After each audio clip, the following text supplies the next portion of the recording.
Queridas irmãs, queridos irmãos, toda a comunidade Manuel Felipe Santiago, que haja muita paz em nossos corações e pacificados possamos estabelecer uma divina conexão, aquele encontro fraterno de almas, que criando um campo vibratório, saudável, consegue captar a onda criadora, deixar-se inundar por ela, nutrir-se dela e irradiá-la diante da vida em favor de todos. Esse é o objetivo do trabalho que a doutrina espírita vem fazendo com todos nós, na reconexão de nós, criaturas, com nosso Pai Celestial. Nós conversaremos um pouco sobre Deus, na visão espírita. O Filho, que muitas vezes na ingratidão e no ateísmo, agora procura tentar conhecer, reconhecer a identidade paterna e tributar-lhe gratidão e respeito diante da vida. O livro A Gênese, quando publicado por Allan Kardec, Kardec tinha naquela ocasião 63 anos físicos. Era o ano que ele completaria 64 anos. Ele irá desencarnar com 64 anos. Começa o trabalho espírita por volta dos 50 anos. Então, do ponto de vista do conhecimento espírita, nós encontramos um Allan Kardec amadurecido. O missionário refletiu muito ao longo destes anos de trajetória, de intercâmbio, amor com os dois planos da vida, na publicidade da obra espírita, na relação com aqueles que identificavam com o pensamento espírita, gradativamente criando na terra daquele século XIX uma ambientação necessária, um piso seguro para que as gerações por vindouras pudessem desenvolver com maior segurança e sustentação. Visto que na pedagogia espírita e no campo didático de uma divulgação de bases sustentáveis para o destino futuro da humanidade, o bojo total encontra no seu eixo principal o livro dos Espíritos. São as respostas que os benfeitores concedem às indagações da aflição humana. E depois nós temos o livro dos Médiuns, que desenvolve, amplia, mais detalhadamente, a segunda parte do livro dos Espíritos. Depois nós teremos o livro do Evangelho segundo o Espiritismo, que desenvolve, trabalha mais pormenorizadamente a terceira parte do livro dos Espíritos, parte das leis morais. E teremos também o livro Céu e o Inferno, ou a Justiça Divina segundo o Espiritismo, desenvolvendo a quarta parte do livro dos Espíritos. E este livro, A Gênese, os milagres e as predições, ele vai fazer um apanhado, a Gênese, e desenvolver a primeira parte do livro dos Espíritos. Então, quando nós tratamos da Gênese, nós estamos recomeçando ou retomando o começo na primeira parte do livro dos Espíritos e, com essa fundamentação, podendo desenvolver assuntos no que tange a teologia, o problema do milagre, e no que tange a profecia, com o capítulo das predições. Então é dessa maneira, nessa totalidade de uma obra que Allan Kardec começou lá em 1855 e agora nós estamos em 1868, dando publicidade a ela. Encontramos um codificador bem amadurecido. E estamos cada vez mais nós também tentando amadurecer a nossa ideia sobre Deus, né? Deus na perspectiva espírita. Vamos chamar os poetas, porque os poetas falam em poucas palavras a ideia que a nossa inteligência muitas vezes não consegue dizer. Rubens Romanelli escreveu assim, está no Primado do Espírito, esse texto, reflexão, uma invocação, é a abertura do livro, o Primado do Espírito. Senhor, inundas-me no esplendor de tua luz, e contudo, cego, não te vejo. Falas-me na eloquência de teu verbo, e no entanto surdo não te ouço. Abrasas-me na ardência de teu amor, e todavia insensível não te sinto. Ó estranha contradição, tu bem perto de mim, e eu tão longe de ti. Desvela-me, Senhor, os olhos cegos de orgulho. Abre-me os ouvidos surdos de vaidade e sensibiliza-me o coração duro de maldade, para que eu descubra tua divina presença na intimidade do meu ser. A comunicação de coração para coração fala profundamente a nossa ideia sobre Deus. Diz o Lúcio Abreu que a nossa ideia sobre Deus carece de evolução, carece de ampliação. Certa feita, debruçando sobre o problema do ateísmo, alguns companheiros dialogavam e Chico Xavier psicografou uma pequena trova em que o Espírito escreve assim: ateu, enfermo que sonha, na ilusão em que persiste, um filho que tem vergonha de dizer que o pai existe. Nessa vergonha até esta fé, desta vergonha até este conhecimento, nós estamos transitando, sensibilizados de fora para dentro, para que a sensibilidade de dentro para fora possa verdadeiramente comunicar Deus em nós. Naturalmente, Deus é a suprema busca de qualquer espírito em qualquer época desde sua criação. É a maior falta que o espírito sente é de seu próprio pai, porque da casa do pai ele se afastou.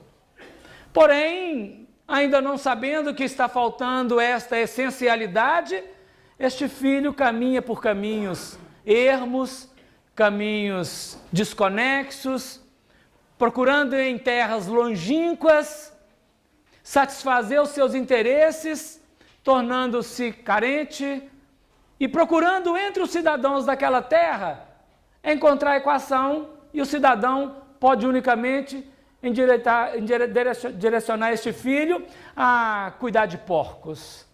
E o filho muitas vezes tem desejo de comer inclusive a comida dos porcos. Até que ele, caindo em si, delibera um novo movimento e recomeça a caminhar, para definitivamente reingressar em espírito e em verdade na casa paterna e celebrar a festa do noivado, de casamento e de vinculação profunda para sempre.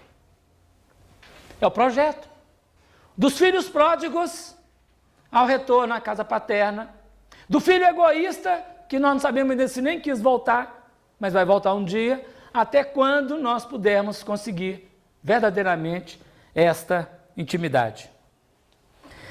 Quando se fala de Deus, nós podemos pensar numa teologia. E aí a pergunta é, existe uma teologia espírita? Porque teologia é coisa das religiões ancestrais. A doutrina espírita é uma doutrina num tríplice aspecto, não é propriamente dito um aspecto teológico do ponto de vista humano, mas é necessário perguntar se há uma teologia espírita, e a partir desses pressupostos nós podemos começar alguma conversa, né? Theo, nós sabemos, significa Deus, logos é ciência, ou numa forma mais simples, um estudo, um saber. Então, teologia seria a ciência de Deus, o estudo de Deus, um saber ou o saber em torno de Deus. E se nós falamos assim de teologia espírita, nós estamos aqui agora tentando para o problema da teologia espírita como uma parte da doutrina espírita que trata de Deus, estuda-o dentro de nossa relativa capacidade cognitiva. Quando Herculano Pires lançou o livro Vai faltar o título do livro agora aqui. Fugiu a memória o título do livro. O livro que é um dos dos 7 livros do século XX, da questão espírita, de publicidade espírita. É um livro de um encarnado que debruça sobre o problema do estudo espírita. E ele discute esse problema de uma teologia espírita neste livro. E quando ele começa a conversar sobre isso, ele traz os aspectos da teologia clássica, delineando ali o espírito e o tempo que chama o livro. Eu estava confundido porque Heidegger publicou Ser e Tempo, o filósofo alemão Heidegger, Martin Heidegger. E Herculano Pires, na sua filosofia existencialista, tentando trabalhar a ideia de Heidegger, de Hegel e de outros aqui no mundo ocidental com a base espírita, publicou o Espírito e o Tempo.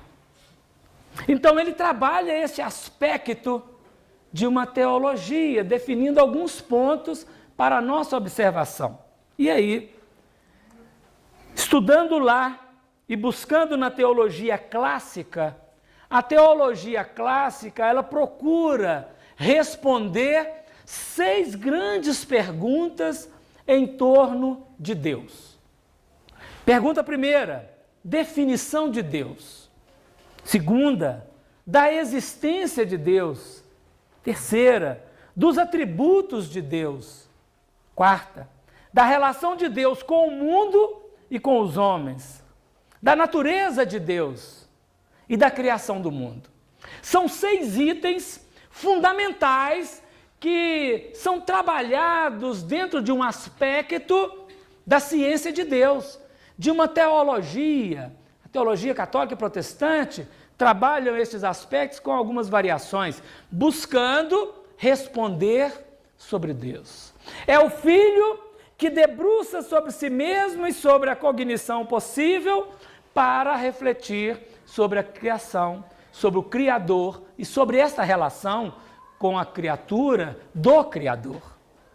E nós, naturalmente, estamos sendo convidados, todos nós espíritas, a este reencontro, um divino reencontro, um divino contato. Então, vamos começar pela existência de Deus. Vamos ver como que a obra da codificação discute esses aspectos.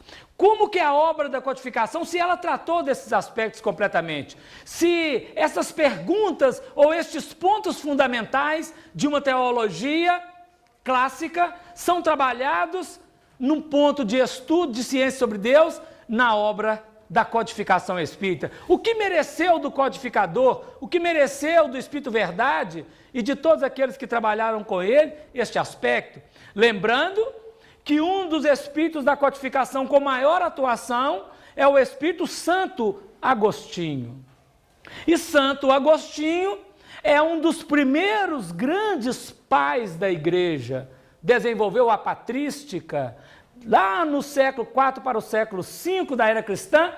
Santo Agostinho vai fazer um processo, junto com outros pensadores, de uma fundamentação do cristianismo.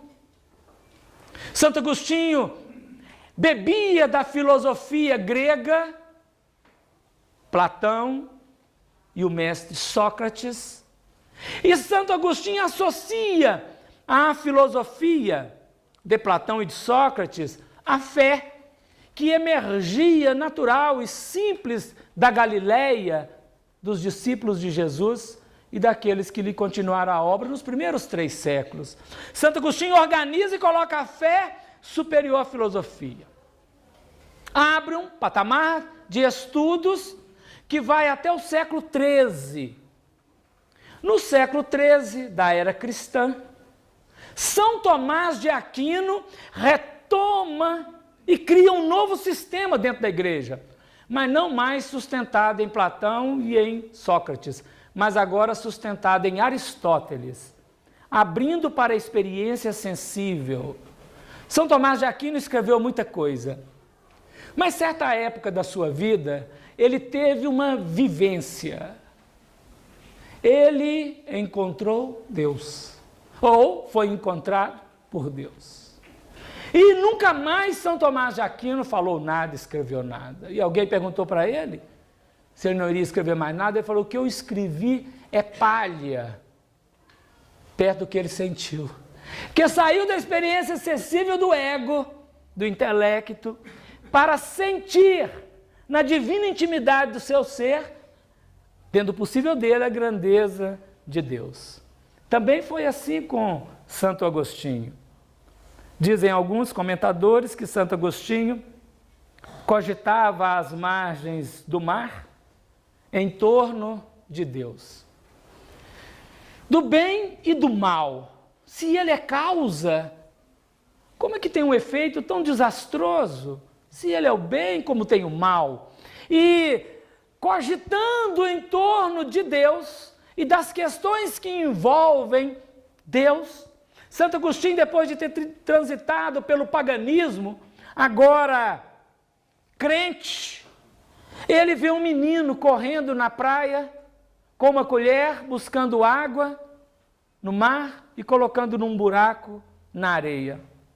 Ele para as elucubrações, procura o menino e diz: que fazes, menino? O menino olhou para ele e disse: vou colocar toda a água do mar neste buraco. Como um bom lógico, um bom racional, Santo Agostinho falou com o menino: mas isso é impossível, você não está vendo? Aí os olhinhos azuis do menino penetraram a intimidade dele, de olho no olho, e disse: também colocar Deus nessa cabecinha não vai ser possível. Santo Agostinho fechou o olho para meditar, o que ela abriu, o menino tinha sumido. Não é? Quem é esse menino, né? Vamos saber depois, se der tempo. Da existência de Deus, Allan Kardec fez uma pergunta, é a pergunta de número 4 de O Livro dos Espíritos. Onde se pode encontrar a prova da existência de Deus? Ora, se a teologia diz que nós precisamos trabalhar a existência de Deus, Allan Kardec, agora que emergiu do cristianismo católico, depois transferiu-se para Yverdon, na Suíça, e estava associado a um cristianismo protestante. Hippolyte, no caso, Hippolyte Léon, Denis Arrivaio, vendo seus professores, vendo alunos, colegas disputarem por causa do protestantismo e do catolicismo, ele, que também conhecia dessas letras, dialogava com ele próprio sobre esse problema. E quando começa o debate com os benfeitores espirituais, ele pergunta, é uma das questões que interessa profundamente: onde se pode encontrar a prova da existência de Deus? Olha, nós já avançamos de São Tomás de Aquino, século XIII, já avançamos de Santo Agostinho, século IV para V, nós estamos no século XIX, no século após o Renascimento, das luzes, o século da inteligência, o século do antropocentrismo, ou a consequência dos séculos do antropocentrismo, e os benfeitores vão dizer para ele, de um ponto de vista lógico, de um ponto de vista das ciências, num axioma, uma verdade fechada, numa verdade que aplicai às vossas ciências: não há efeito sem causa. Procurai a causa de tudo o que não é obra do homem, e a vossa razão responderá.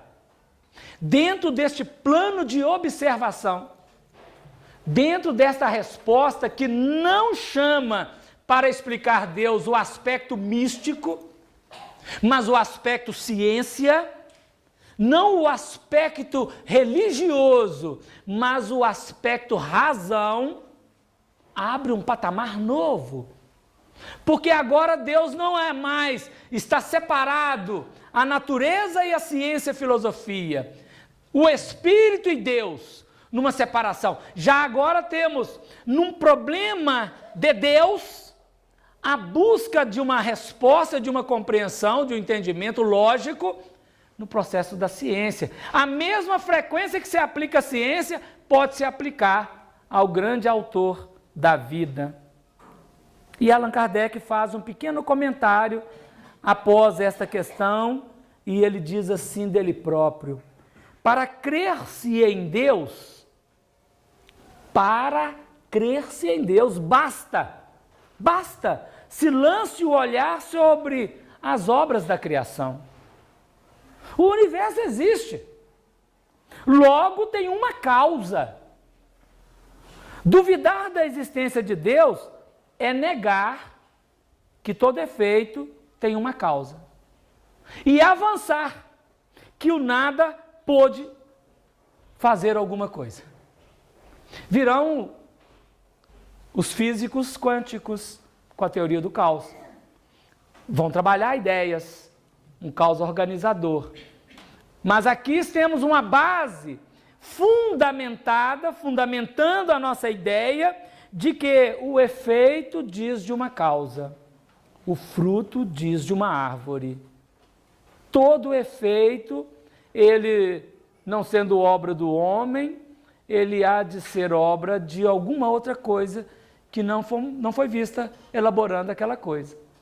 E quando nós pensamos no universo, e a cada dia se abrem, porque naquela ocasião, logo após Galileu, que abriu, descortinou o movimento de todos os astros, toda a sistematologia de uma cosmogonia nova, uma uranografia geral, ele próprio vai dizer nesse livro A Gênese, no capítulo 6, Espírito, agora através de Camilo Flammarion, nós estamos começando a refletir com maior profundidade sobre essa existência de Deus. Acho que tem mais coisa.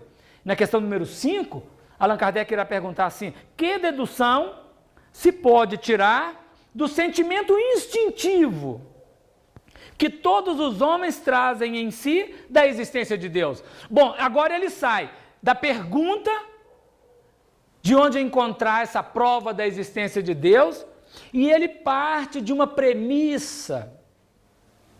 Quando Allan Kardec está trabalhando nesse projeto, as ciências que emergiam naquele século tinham feito determinadas postulações, determinadas equações, e a antropologia havia visitado povos primários e encontrou em todos os povos primários registros da ideia de uma onda criadora ou de uma onda maior, não precisa nem ser criadora, de uma onda, de um ser maior.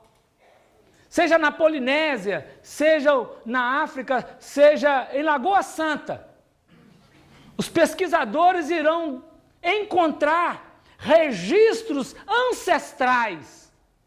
E os ancestrais que primeiramente deixaram registros apontavam para uma ideia de algo além, superior, transcendente. E, naturalmente, toda esta equação da humanidade mostra que havia um sentimento instintivo, íntimo nos homens, em torno de Deus. Logicamente, cada qual, no seu patamar de vida, defronta e depara com essa equação. É belo e é singelo recordar quando uma menina de aproximadamente 5 anos de idade, em Ávila, na Espanha, dialogando com um preceptor, um padre, Damiano, ela dizia assim: Padre Damiano, quem que pôs as estrelinhas lá no céu? Ia dizer para ela: foi Deus, minha filha. Quem que fez as florzinhas? Foi Deus, minha filha. E ela vai perguntando e ele vai apresentando a equação. Ela fala assim: como que Deus é bom, não esqueceu de ninguém? Alcione, nós já sabemos, o espírito superior, muito superior, trazia aqui na Terra, com 5 anos de idade, emergia naturalmente dela esse sentimento de Deus. Mas cada um de per si, cada qual, dentro da experiência humana, na sua totalidade, tem esse sentimento. E aí Allan Kardec, buscando responder sobre a existência de Deus, ele faz essa pergunta: que dedução se pode tirar do sentimento instintivo que todos os homens trazem em si da existência de Deus? A de que Deus existe. Pergunta lógica, resposta lógica. O bom senso, Camille Flammarion, no discurso do sepultamento de Kardec, irá dizer que ele é o bom senso encarnado. O bom senso da pergunta representa o bom senso da resposta, a de que Deus existe. Pois, de onde lhes viria esse sentimento se não tivesse uma base? É ainda uma consequência do princípio, não há efeito sem causa. Nesse ponto, que está se tratando da existência de Deus, o efeito e a causa definem para nós um ponto de referência para a reflexão sincera e profunda. A vergonha de dizer que o Pai existe, daquele enfermo que sonha, comece a dissipar. E agora a coragem e a limpidez da mente começa a captar a onda criadora para refletir-lhe e reconhecer a sua autoridade, a sua paternidade, seu elemento de construção. E no livro A Gênese, no capítulo 2, onde Allan Kardec retoma esta primeira parte, essas primeiras questões, e ele coloca títulos outros, associando termos dentro dessa teologia, mas ele vai trabalhar todos esses pontos ali de forma onde ele discute com todos nós esse problema de Deus. E da existência de Deus, ele irá dizer assim, lá nos 3 primeiros itens, né? Sendo Deus a causa primária de todas as coisas, a origem de tudo que existe, a base sobre que repousa o edifício da criação, é também o ponto que importa consideremos antes de tudo. Constitui princípio elementar, que pelos seus efeitos é que se julga uma causa, mesmo quando ela se conserve oculta. Ele traz um exemplo, nós não colocamos aqui não, que é uma pessoa dando um tiro no passarinho. Eu fiquei com medo de ter alguém do IBAMA aqui e falar assim, vamos prender o Allan Kardec, não pode dar um tiro no passarinho agora, né? Então nós tiramos aqui, mas está lá, esses 3 pontinhos. Nem sempre, pois, se faz necessário vejamos uma coisa para sabermos que ela existe. Em tudo, observando os efeitos, é que se chega ao conhecimento das causas. Outro princípio igualmente elementar, 2, né? E que, de tão verdadeiro, passou a axioma, é o de que todo efeito inteligente tem que decorrer de uma causa inteligente. Então, começa com todo efeito tem uma causa. O efeito diz da causa. No próprio Livro dos Espíritos está colocado, e depois aqui ele traz o segundo ponto elementar, que todo efeito inteligente deve naturalmente dimanar de uma causa inteligente. Uma causa não inteligente não produzirá um efeito inteligente, não é? O efeito inteligente fala de uma causa inteligente. E essa causa inteligente sempre apresentará um efeito inteligente. Então não tem caminho torto. Deus não escreve certo por linhas tortas. A linha torta é do homem, não é de Deus. Não é a questão divina, é a questão do homem. Então o primeiro ponto, o primeiro item, se nós pudermos pensar assim, ele equaciona para nós sensivelmente nessa busca a procura de Deus nós estamos. Primeiro nós precisamos definir que da existência de Deus, Deus existe. Na questão 14, quando vai tratar-se do panteísmo, porque a palavra panteísmo, ela é muito mal compreendida também por todos nós, não sabemos nem o que significa isso. Então monismo, panteísmo e alguns ismos que em torno de Deus, que surgiram no século XIX, geraram muita confusão, né? E o panteísmo, Allan Kardec pergunta sobre o panteísmo. E o Espírito diz para ele, tomai cuidado, Deus existe e não vamos entrar e perder num labirinto de ideias, não. Deus existe. Isso precisa ser guardado em nossa intimidade, porque a nossa vida sem Deus não é possível. Jesus vai dizer no Evangelho de João, capítulo 15, versículo 1, ele diz assim, eu sou a videira verdadeira. Meu pai é o lavrador. Ele vai apresentando a ideia, quando chega no versículo 5, ele volta, retoma e diz assim: eu sou a videira verdadeira, vós sois as ramas, sem mim nada podeis fazer. Numa articulação de ideias, o discípulo é a rama, o Cristo é o tronco e o Pai é o lavrador.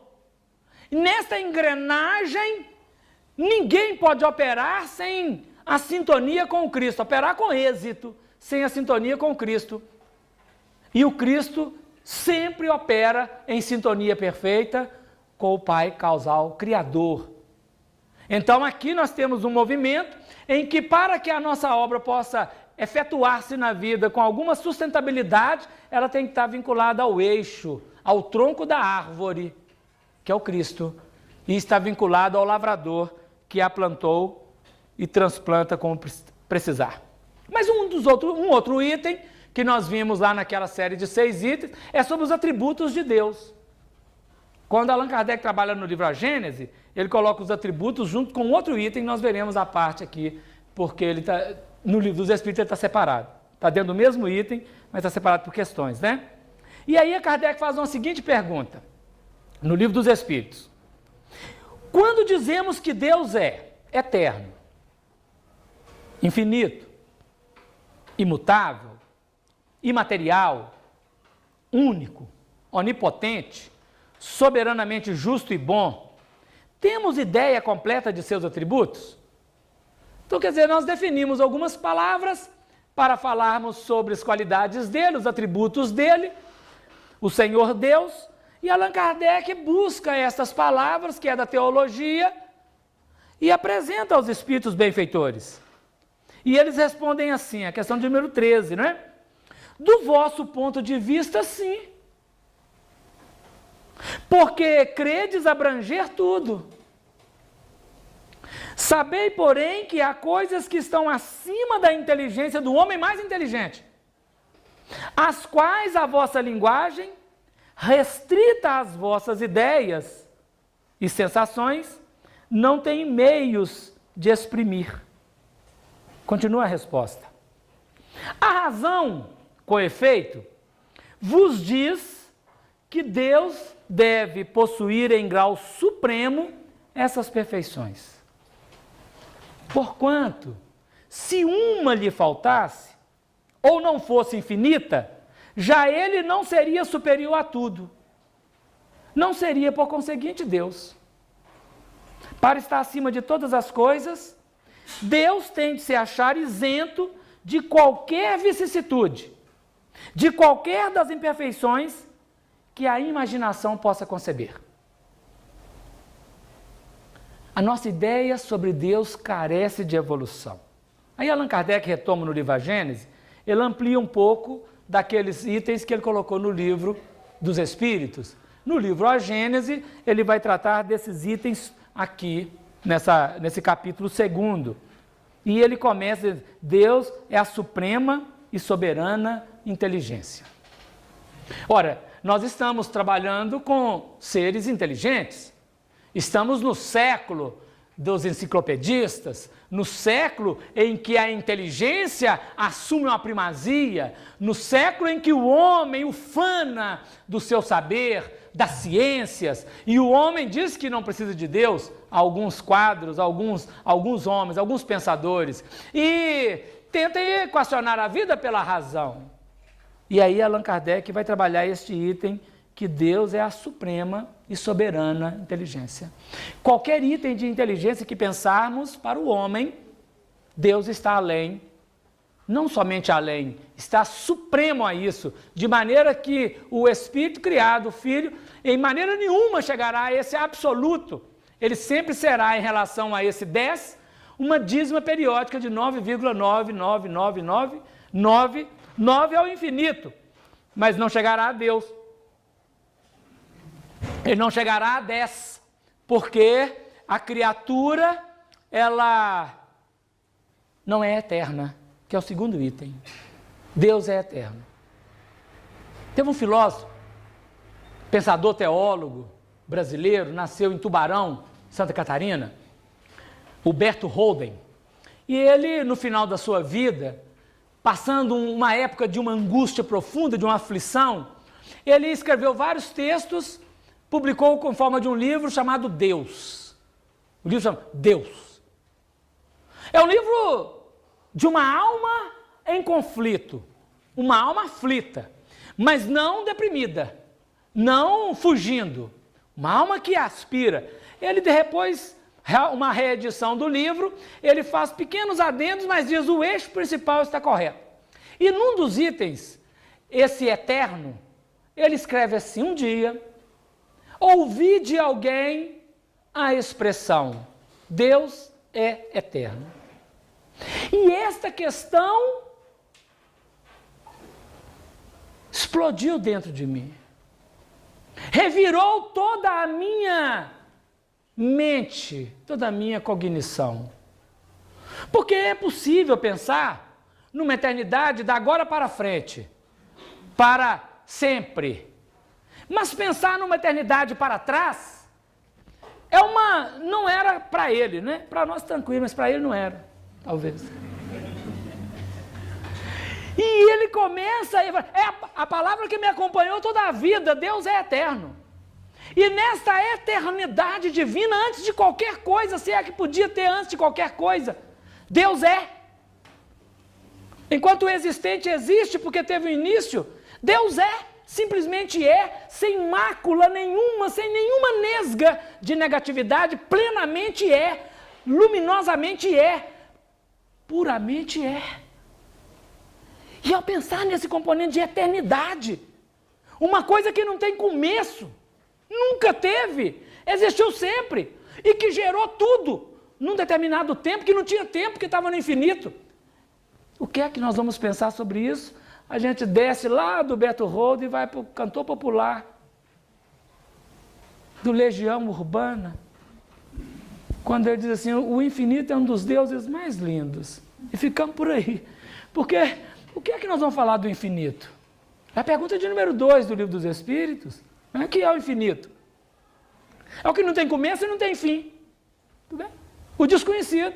Tudo bem. Tudo que é desconhecido é infinito. Essa é a resposta à questão número 2. Aí Kardec perguntou assim, podemos dizer que Deus é o infinito? Definição incompleta.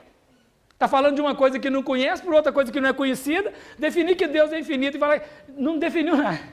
Está falando, não é mesmo? Deus é infinito em suas perfeições, mas ele não é o infinito, ele está além do infinito. Né? Então, o Renato Russo vai dizer que o infinito é um dos deuses mais lindos.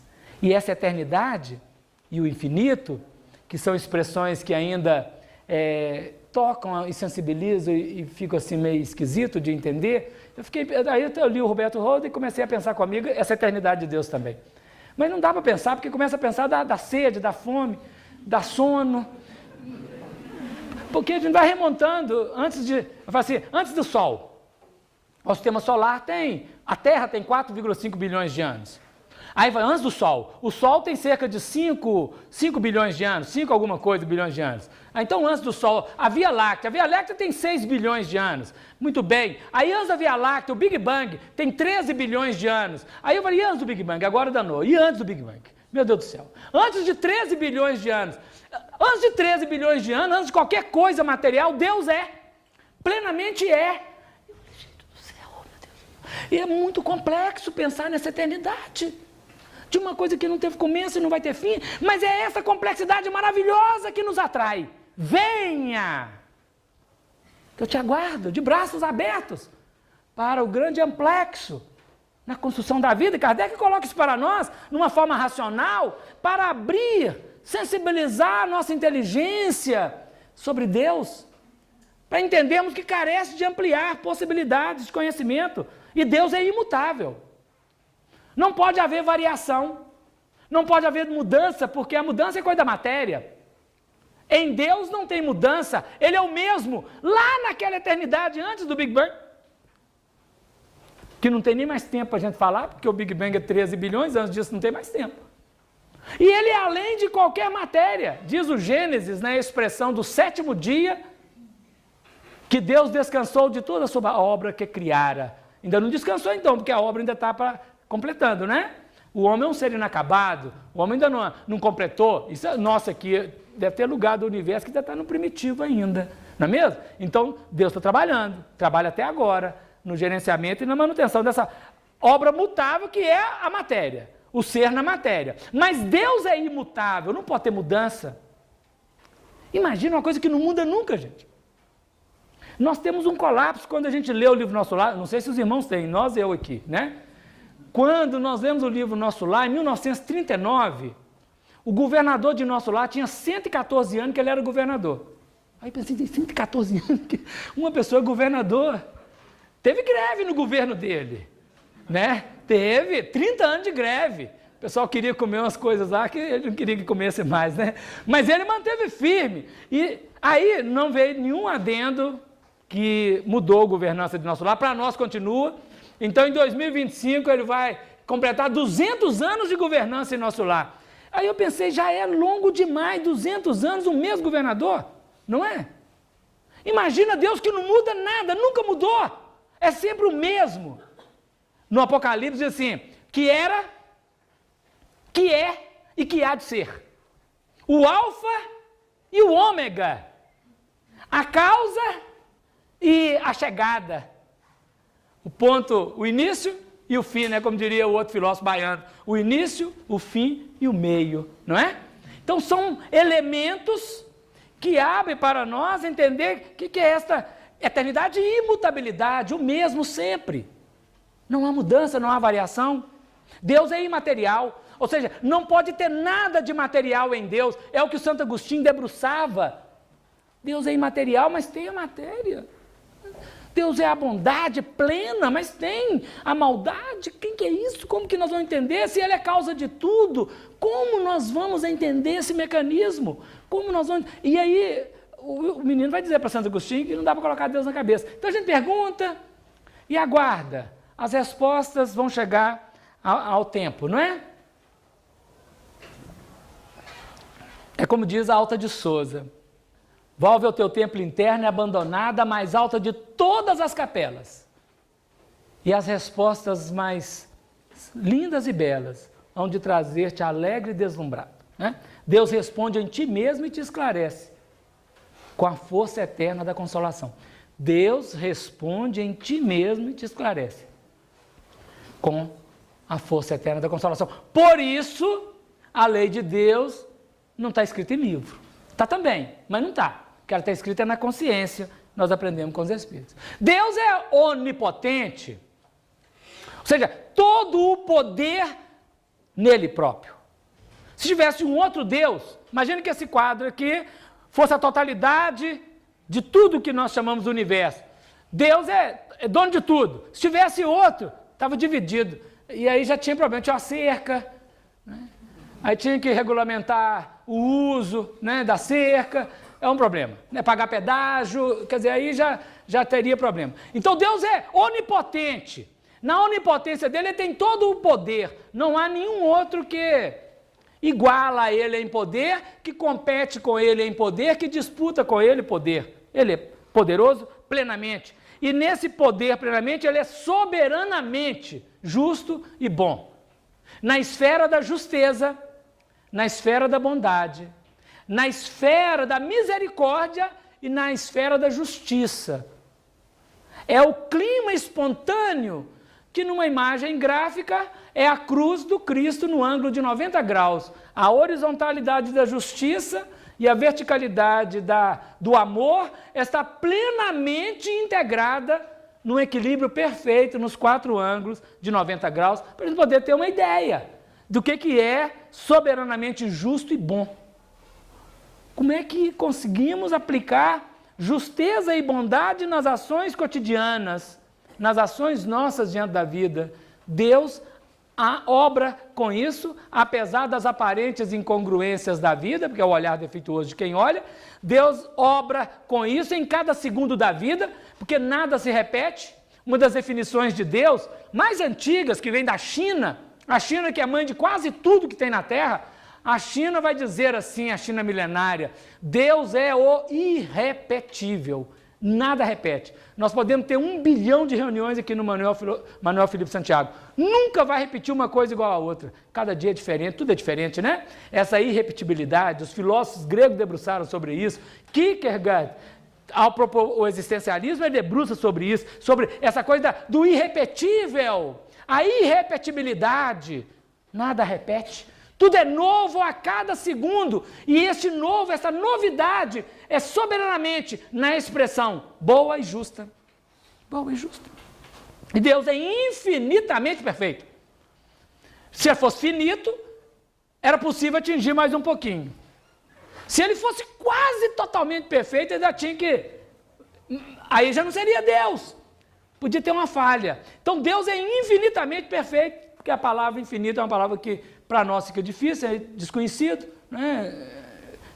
Tudo que é desconhecido é infinito. Então é infinitamente perfeito em todas as suas qualidades. E Deus é único. Deus é único. A unicidade divina dá a harmonização e a equidade e toda a sistemática de suas leis diante da vida, produzindo todo esse elemento de equilíbrio e de manutenção da vida, apesar das aparentes contrárias, dos aparentes contrários. Então, o segundo item dos atributos de Deus, passamos ligeiramente por ele, a codificação trata, tanto lá na Gênesis quanto no livro dos Espíritos, nos seus pontos de postulado básicos, fundamentais, aguardando que nós cresçamos um pouco mais.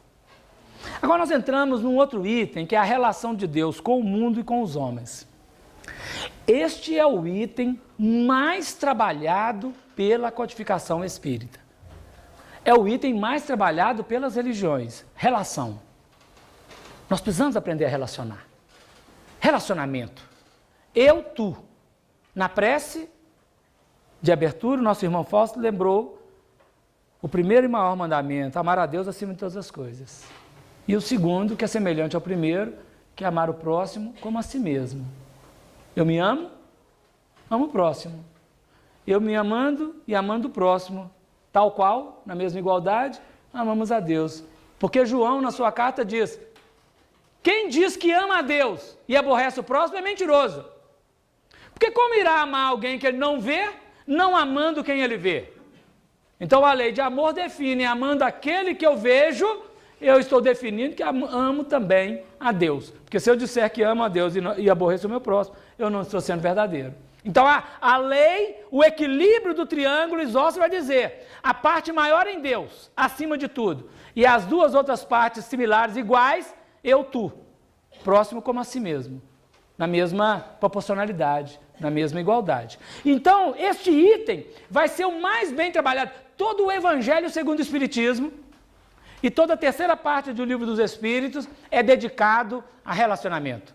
As leis, todas as leis que definem relação da criatura com seu Criador.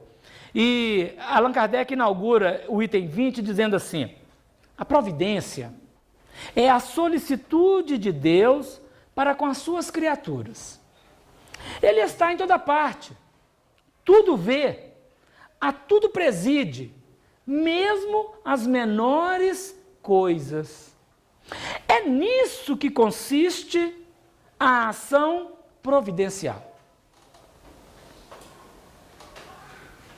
Aí Kardec coloca uma pergunta ali, filosófica, para que a gente possa refletir. Como pode Deus, tão grande, tão poderoso, tão superior a tudo, imiscuir-se em pormenores ínfimos, preocupar-se com os menores atos e os menores pensamentos de cada indivíduo? Esta é a interrogação que a si mesmo dirige o incrédulo. Então Kardec parte de uma premissa da grandeza e compara e reflete com o incrédulo que está na base e fala assim, mas como é que pode um tão grande? Porque a gente está acostumado que os grandes empreendedores, os grandes administradores, olhem da altura da sua grandeza para a baixeza dos homens e não façam as coisas mais ínfimas, não. Quando nós vemos o livro Nosso Lar é outro horror, porque o governador, o trabalho dele é lidar com as coisas mais básicas. Purificação da água. A gente acha que isso é coisa de... não é? Então, como que a nossa lógica, ela é inversa, é lógico, nós estamos de cabeça para baixo, estamos invertidos em relação a Deus. Nós estamos no polo matéria. Deus não tem matéria nele, né? Então, o incrédulo vai dizer, mas como é que esse homem tão grande, a ideia era essa, né? Tão grande, tão assim, então ele vai preocupar com essas coisinhas tão pequenas? E aí Kardec testa uma série de considerações sobre a providência divina, faz uma comparação com o Espírito, administrando todo o cosmo, não é? Todo o seu cosmo orgânico, o corpo e o fluido vital, falando sobre o processo de conexão em tempo real de cada célula do corpo com a central consciência. E a central consciência, então, se estiver vigilante, ela terá em tempo real a compreensão exata do que está acontecendo nos seus veículos, e às vezes nós estamos tão desconectados que a perna começa a ter uma dormência, porque a gente está sentado inadequadamente, e a gente não vê, só depois que grita dormência, que fala, nossa senhora, aí fica aquela coisa assim, né, até meio bambo. Quantas vezes a gente acorda de noite achando que agora o braço acabou mesmo, né? Porque eu fico bambo, dormiu em cima do braço, o sangue não circulou, fica aquela coisa, a gente segura, fala, meu Deus do céu, será que tá aqui? Tá, mas não tá, né? Não percebemos nada. Certa feita, quando André Luiz começou a escrever o livro Nosso Lar, o Chico, isso é para dar ensinamento para nós, porque ele era talvez maior do que tudo isso. Ele perguntou ao André Luiz, onde é? Você está escrevendo aqui, vou precisar de ver um pouquinho melhor, para eu poder... Aí o André falou com ele, então prepara que eu vou te levar na cidade. E aí o André Luiz chegou e falou com o Chico, Chico, você vai deitar em tal posição, colocar um travesseiro no meio da perna, colocar o travesseiro debaixo do braço, ele pô, 3 travesseiros, porque eu vou fazer um desdobramento profundo, e você vai ficar quase totalmente desconectado do corpo, não vai ficar desconectado, senão morre, né, gente? Mas vai ficar quase totalmente desconectado do corpo. Então, durante o tempo que nós ficarmos aqui, nada do corpo vai te incomodar lá no espírito. É preciso para que você tenha essa visão completa. Isso está narrado no Anuário Espírita, da década de 60, eu não lembro qual que é o ano, não. E aí... levou o Chico, visitou a ambientação toda, visitou acho que muito mais que o Nosso Lar, e depois, né, o Chico volta para o corpo.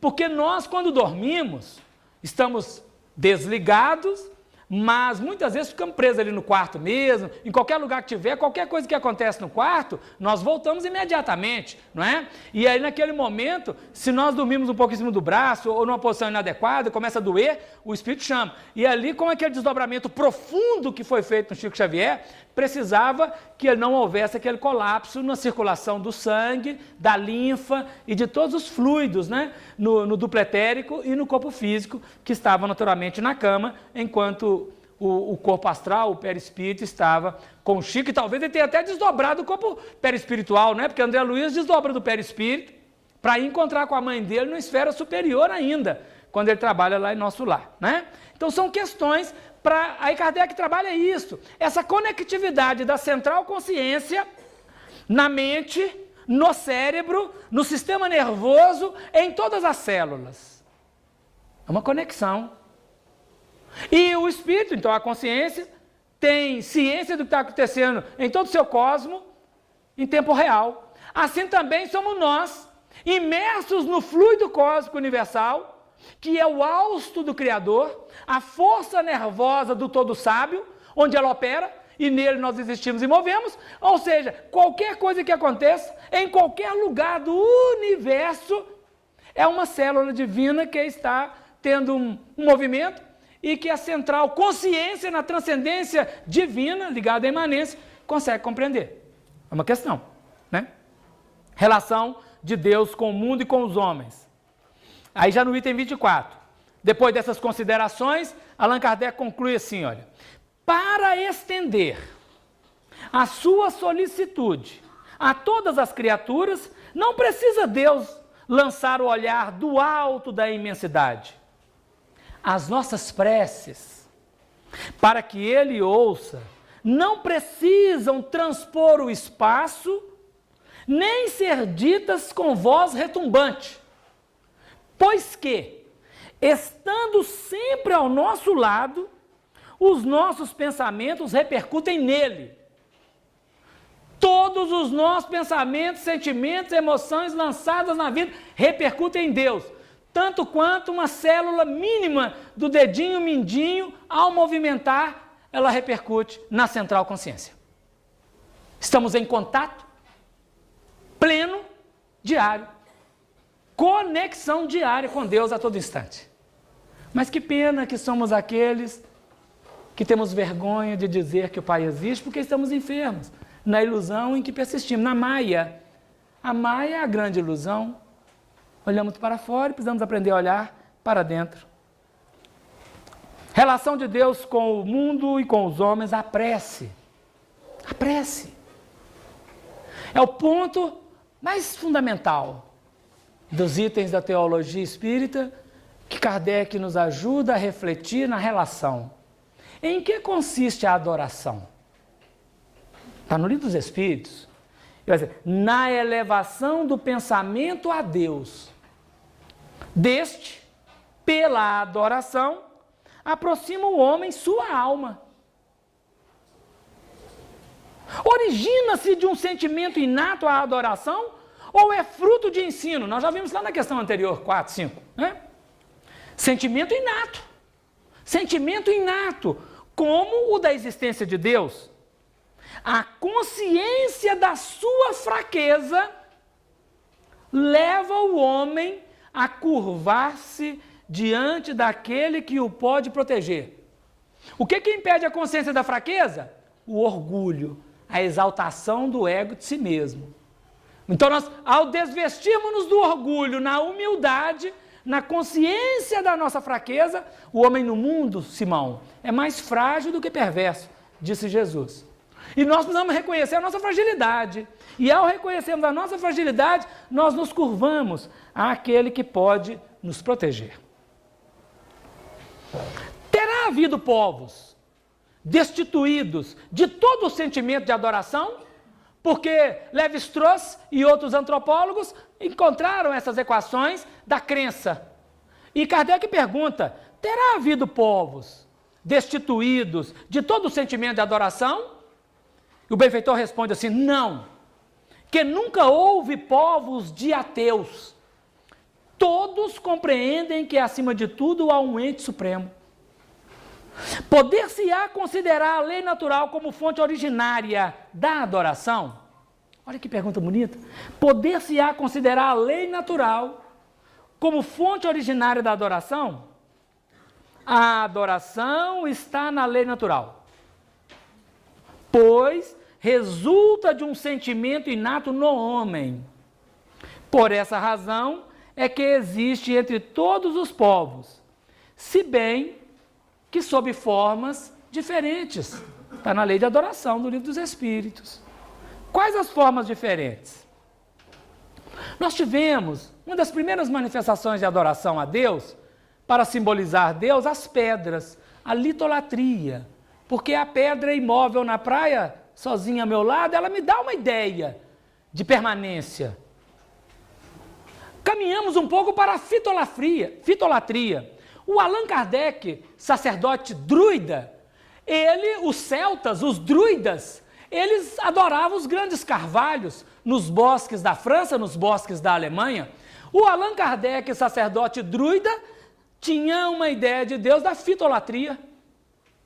O Allan Kardec, Hipólito Denisard, Rivail, tem uma outra visão. Mas o Allan Kardec ancestral trabalhava com a fitolatria, porque adorava as grandes árvores, os grandes vegetais. A zoolatria vem depois, adorando os animais.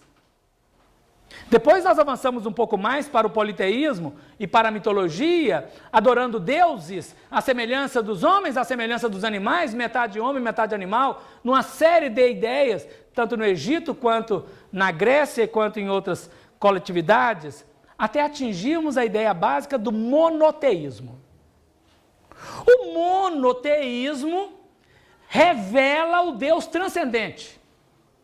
Porém, fizemos do monoteísmo um Deus imanente, um quem, uma pessoa, um Deus, o ancião de dias, diz Davi. O ancião de dias, uma pessoa, um velho, e imaginamos um Deus homem. É o transcendente feito quem? Pessoa, pessoalizado. Surge depois o monismo, é uma ideia que precisamos desenvolver melhor, mas nós não vamos desenvolver agora.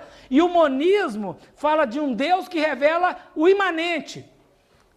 O Deus na criatura, no Atos dos Apóstolos, Paulo diz, nele nós existimos e nele nós movemos. Não é que todas as coisas somadas dão Deus, isso é panteísmo. Mas Deus está na criatura, o namastê, né? O Deus em mim saúda o Deus que há em ti. O Deus que vibra em mim, é a imanência divina, também vibra em ti. Então esse monismo que revela o Deus imanente, ele irá nos fazer compreender a transcendência divina e a imanência divina, que o monoteísmo não conseguiu fazer. O monoteísmo pôs um Deus lá fora, lá longe, criou o universo, criou a terra e foi embora. E largou a gente aqui, esqueceu da gente. Deus transcendente não age por protocolo, não atende guichê e senha. Deus atua presentemente em tempo real, em cada momento, está aqui agora, e em qualquer lugar, em todos os lugares, que não tem nada fora de Deus. Se tivesse alguma coisa fora de Deus, Deus não era infinito em todas as coisas, né? Então, essas são as várias facetas da ideia sobre Deus. A ideia que nós temos e fazemos sobre Deus. Mais um item já foi, 4. Agora falta, 3, faltam 3. Nossa ideia sobre Deus carece de evolução. Da natureza de Deus. Aqui nós temos 2 itens que são assim, lá no Espírito e Tempo, Herculano Pires já fala disso, e Kardec já tinha falado, e nós estamos aqui agora refletindo, né? Na questão de número 10, pergunta-se assim, Livro dos Espíritos, pode o homem compreender a natureza íntima de Deus? E o Espírito responde assim, não, falta-lhe para isso o sentido. Não é um sentido, né? Então veja, tato, paladar, olfato, audição e visão, naturais no reino biológico, no homem é filtrado pela mente. Porque na questão 30, 31, 32, Allan Kardec vai dizer, nem todos veem as coisas do mesmo jeito, sentem os gostos do mesmo jeito, não é mesmo? Uma coisa gostosa para um pode não ser gostosa para outra. Uma coisa agradável para um pode não ser agradável para outro. Então a mente filtra os sentidos biológicos. Porém, nós aprendemos no livro Nos Domínios da Mediunidade que a mente permanece na base de todo o fenômeno mediúnico. Ou seja, tudo que é biológico é filtrado pela mente. E tudo que é extrabiológico, fora da biologia ou além da matéria, que o espírito capta, é também filtrado pela mente. Então a mente filtra os sentidos. Mas aqui está dizendo que falta o sentido. Nós vamos encontrá-lo, né, um dia. Aí Allan Kardec fez a questão 11. Já que é assim, será dado um dia ao homem compreender o mistério da divindade? É um mistério. Essa palavra mistério aparece no Livro dos Espíritos muitas vezes, né? E aí a resposta, que beleza. Quando? É questão de tempo. Quando não mais tiver o espírito obscurecido pela matéria. Quando pela sua perfeição se houver aproximado de Deus, ele o verá e compreenderá. A nossa ideia de Deus carece de evolução em nós mesmos. Estamos ampliando as possibilidades, desmaterializando, tirando o envoltório. Desenvolver mediunidade é tirar envoltório. Ela já está lá, é desenvolver, tirar o que está envolvendo e captar a onda criadora com profundidade. Kardec comenta esse item da 11 assim. A inferioridade das faculdades do homem não lhe permite compreender a natureza íntima de Deus. Na infância da humanidade, o homem o confunde muitas vezes com a criatura. Litolatria, fitolatria, zoolatria, politeísmo, né? Cujas imperfeições lhe atribui. Zeus está com raiva e joga um raio no povo. Mas à medida que nele se desenvolve o senso moral, seu pensamento penetra melhor no âmago das coisas. Então, faz ideia mais justa da divindade. E ainda que sempre incompleta, mas conforme a sã razão. Então está abrindo, caminhando, cada vez mais ampliando possibilidades.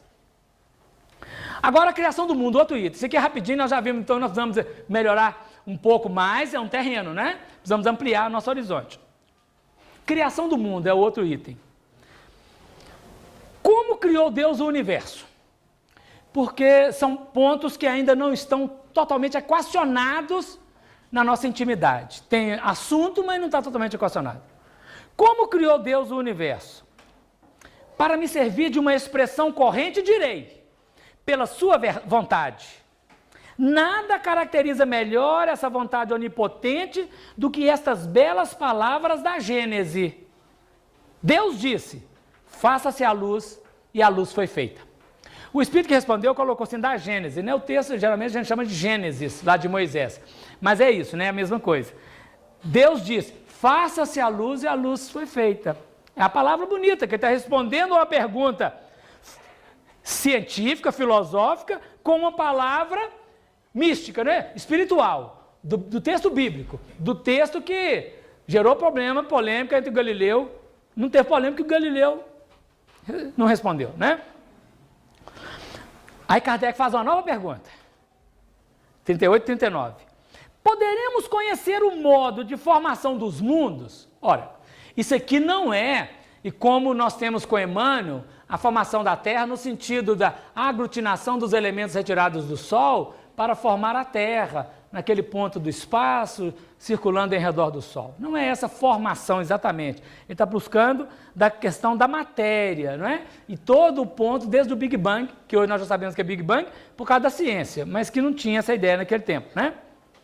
Poderíamos conhecer o modo de formação dos mundos? Tudo, a resposta. O que a esse ponto se pode dizer, e podeis compreender, é que os mundos se formam pela condensação da matéria disseminada no espaço. Esse tudo que a esse respeito, quer dizer, tem mais coisa a ser dita. Então, condensou a matéria, dispersa no espaço, fez os mundos. Bom, tem mais coisa que vamos dizer depois, né? Vamos trabalhar com isso. Continua, aí anteriores a esse assunto, 17 e 18, Kardec perguntou, é dado ao homem conhecer o princípio das coisas? É dado ao homem conhecer o princípio das coisas? Diz assim, não, Deus não permite que ao homem tudo seja revelado neste mundo, mundo de expiação e prova.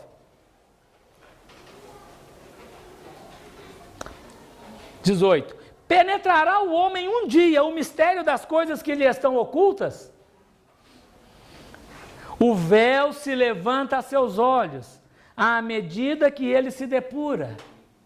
Mas, para compreender certas coisas, são-lhe precisas faculdades que ainda não possui. Vai possuir? Claro que vai. Na regeneração, não é mesmo? Nós vamos começar a ter um colírio melhor, não é mesmo? Tira óculos escuros e vai colocar o colírio da revelação e nós vamos compreender melhor. Colocado lá. É o primeiro item, mas eu deixei por último. Que todo mundo já sabe, não é mesmo? Que é a definição de Deus. Quando define, gente, já falou, não é nada. Tudo que é definido já não é mais aquela coisa, né? Definir é limitar. Deus é ilimitado, então definiu, limitou. Mas nós precisamos de um parâmetro, não é? Precisamos de um parâmetro. Definição de Deus. A definição de Deus faz uma pergunta, que é... Vou contar uma história rapidinho, para dar a ideia.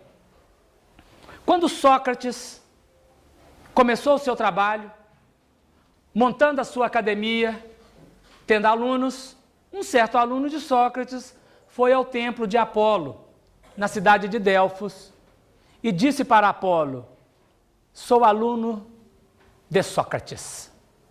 Apolo disse a ele, pois bem, és aluno do homem mais sábio da terra. O menino ficou numa alegria. É igual quem passou no vestibular da UFMG, né? Ficou numa alegria, maravilhoso. E voltou entusiasmado, jovem, impetuoso. E Sócrates, Apolo disse que você, ou o senhor, não sei como é que era a relação, é o homem mais sábio do planeta. Sócrates ouviu aquela coisa, meditou e disse, eu sou um sábio que sei que nada sei. Falou consciente. Para o menino foi um balde d'água gelada. Puxa vida, não tirou letra A no MEC. Que ruim. Porém, o Sócrates agora tem um problema, porque ele era o filósofo que indagava sobre a vida. E ele tem com ele uma verdade. Apolo não mente. O deus Apolo não mente. Se Apolo disse, eu não sou sábio, eu não sei nada, mas se Apolo falou, tem que saber. Por que Apolo falou um negócio desse? Aí Sócrates foi para a Ágora. E na praça, Sócrates procurou os ditos sábios, que tinham demais, igual o vendedor de pulseirinha na feira hippie. Ele perguntou assim para um sofista, você é um sábio? Ele falou, sou. Aí Sócrates perguntou para ele, o que é a verdade? Aí ele disse, a verdade? Por exemplo, assim, um verdadeiro, a pessoa que fala a verdade. Aí Sócrates foi em outro. Você é um sábio? Sou. O que é o amor? O que é a ética? Que é? Sócrates perguntava o que é. Todos os que se diziam sábios respondiam na qualificação, na exemplificação, não no conceito. E Sócrates, por isso ele não dizia sábio, porque ele estava buscando o conceito e não exemplo. Exemplo todo mundo dá, mas buscar conceito é uma questão difícil. Nesse íntere, o menino voltou lá, pediu segunda audiência com Apolo e falou assim, falei com Sócrates, mas... Sócrates falou assim, ele é um sábio que sabe que não dá, sabe, não sabe. Ele não sabe. Ele falou que não sabe. Aí Apolo disse, pois eu vos afirmo que Sócrates é o homem mais sábio do planeta. Volta, ele chega e fala assim, Sócrates, eu vou lá, peguei segunda via aqui, segunda via. Apolo falou que você é o homem mais sábio do planeta. Aí o Sócrates ouviu a história e falou assim com ele assim, eu sou um sábio, mas o que eu sei é gota. O que eu desconheço é o oceano. Ele não disse que ele não era sábio, mas ele mostrava na humildade, que não era fingimento ali, o ponto relativo dele. E ele é um dos homens mais sábios que já viu o planeta. E no livro No Mundo Maior, o Espírito Calderário, excetuando Jesus, diz assim, dos espíritos mais sábios que já tiveram no planeta, Francisco de Assis, ele não cita, nós estamos falando, Francisco de Assis, Sócrates, não usaram nem 10% do superconsciente. Não é do consciente não, do superconsciente. Nem 10% do superconsciente. Sócrates foi um dos mais sábios do planeta. Por isso ele dizia, o que eu sei é gota. O que eu desconheço é o oceano. Então a nossa ideia sobre Deus carece de evolução. E aí, por isso Kardec, que o São Tomás de Aquino tirou Sócrates e Platão. Kardec trouxe de volta, ou Sócrates e Platão foram o espírito da codificação que chamaram Kardec, né? Então Sócrates e Platão estiveram respondendo questões na codificação e orientando. Kardec traz de volta e reinsere, tirando a ideia do quem, o quê? Que é? Por isso a primeira pergunta, e Humberto de Campos explica por que essa é a primeira pergunta. Kardec tem um sonho e o Espírito mostra para ele sobre Deus, quando ele ia formar o Livro dos Espíritos, começa pelo começo. Deus é o começo. É o alfa, que é o começo, e é o ômega, que é o fim. Que é Deus? Que é Deus? Então é uma pergunta filosófica. Eu não sei quem respondeu, deve ter sido Sócrates. Porque é lei de causa e efeito, né? Quem pergunta que é para o outro, agora responde que é, quando alguém pergunta, né? Que é Deus? Para uma resposta simples e que nos atende, tirando a ideia do quem, da pessoalidade, trabalha na impessoalidade, na transcendência. Deus é a inteligência suprema, causa primária de todas as coisas. Questão de número 1 do Livro dos Espíritos. E esta é a pedra angular da teologia espírita. Daqui derivam todos os outros estudos sobre Deus. Todos os outros estudos sobre Deus. Porque é a base sobre a qual nós precisamos trabalhar todas as ideias. A nossa ideia sobre Deus carece de evolução. Chegando ao momento final, nosso tempo lá vai ligeiro, uma oração final de coração para coração com Deus. No momento solene, volita nos espaços um hálito divino. O pensamento, permeado pelo grande mistério, olha, recolhe-se em oração. Orai assim: adoro-te, recôndito eu do universo, alma do todo, meu Pai e Pai de todas as coisas, minha respiração e respiração de todas as coisas. Adoro-te, indestrutível essência, sempre presente no espaço, no tempo e além, no infinito. Pai, amo-te, mesmo quando tua respiração é dor, porque tua dor é amor, mesmo quando tua lei é esforço, porque o esforço que a tua lei impõe é o caminho das ascensões humanas. Pai, mergulha em tua potência, nela repouso e me abandono. Peço à fonte o alimento que me sustente. Procuro-te no âmago, onde tu estás, de onde me atrais. Sinto-te no infinito que não atinjo, e de onde me chamas. Não te vejo, e no entanto ofuscas-me com tua luz. Não te ouço, mas sinto o tom de tua voz. Não sei onde estás, mas encontro-te a cada passo. Esqueço-te e te ignoro. No entanto, ouço-te em toda a minha palpitação. Não sei individuar-te, mas gravito em torno de ti, como gravitam todas as coisas em busca de ti, centro do universo. Potência invisível que diriges os mundos e as vidas. Tu estás em tua essência acima de toda a minha concepção. Que serás tu que não sei descrever nem definir, se apenas o reflexo de tuas obras me cega? Que serás tu se já me assombra a incomensurável complexidade dessa tua emanação? Pequena centelha espiritual que me anima integralmente? O homem te busca na ciência, invoca-te na dor, te bendiz na alegria, mas na grandiosidade de tua potência, como na bondade de teu amor, está sempre além.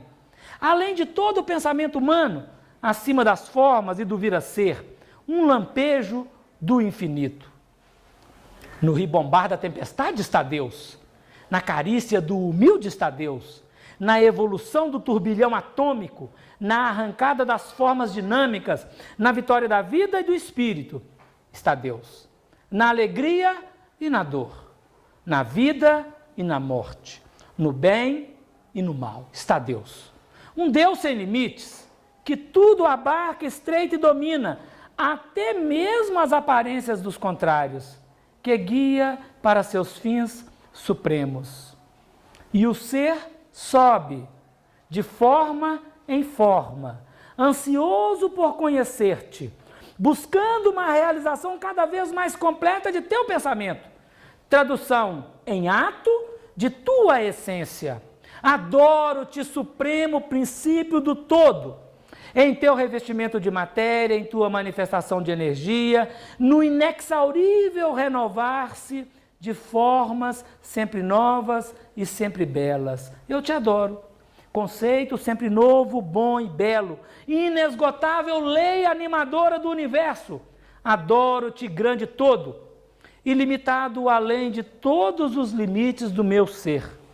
Nesta adoração, aniquilo-me e me alimento, humilho-me e me incendeio, fundo-me na grande unidade, coordeno-me na grande lei, a fim de que minha ação seja sempre harmonia, ascensão, oração, amor. Assim seja. O assim seja por minha conta. Está no livro A Grande Síntese, a oração do Espírito, sua voz, através de Pietro Baldi, nas fontes da vida, e ele conclui dizendo assim: orai assim, no silêncio das coisas, olhando sobretudo para o âmago que está dentro de vós. Orai com espírito puro, com intenso arrebatamento, com poderosa fé, e a radiação anímica, harmoniosamente sintonizada, com grande vibração, invadirá os espaços. E ouvireis uma voz de conforto que vos chegará do infinito. E dirá assim: sou eu, por que me chamais? Queridos irmãos, irmãs, muita paz, muito obrigado por esse momento, por carinho. Deus abençoe.